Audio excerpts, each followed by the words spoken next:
my name is Julie Taylor, and I am the president of a 501c3 nonprofit company called the Sam Taylor Foundation. It's named in honor of my youngest son, Sam. Sam was a great kid. He grew up and great grades, never gave us much of a problem. Every teenager gives you a problem, but not much of a problem. He went to the college of his choice, came home for Thanksgiving after in his first semester in college, had a great Thanksgiving with his brother, and came home for Christmas. And 3 days before Christmas, we lost him to suicide. And we didn't know why, and we never knew why. And I will live the rest of my life never knowing why.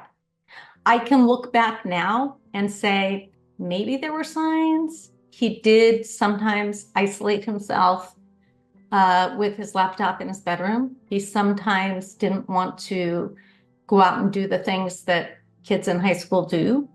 But at the time, we didn't see the signs. So we started the foundation in 2021. And at first, our goal was suicide prevention. We're going to prevent it. And then we realized we had no idea what we were doing because no one in my family is a counselor.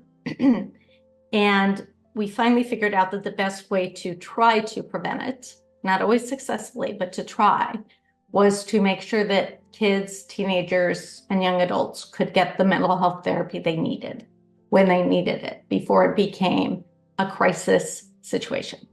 So we established the foundation with two goals. One was to provide free mental health counseling for teens and young adults without the need for insurance, without having to explain why you thought you needed it.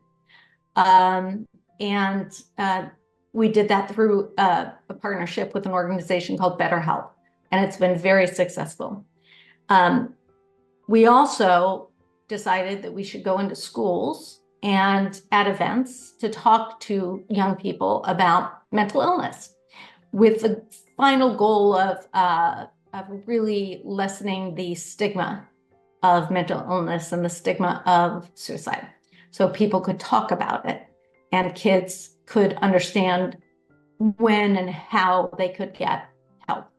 The key to this is education. The key to this is education to kids about what are the warning signs and how and when to ask for support, not only for you, but let's say you see the warning signs in a sibling or in a friend at school.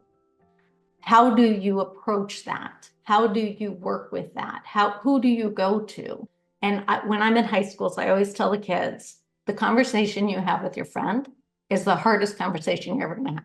It's the most awkward conversation you're ever going to have, but it is way better than the conversation you're going to have at their funeral with their parents when you knew, or you might have known, and you didn't take the next step. Mental health is health. It's health. That's what it is.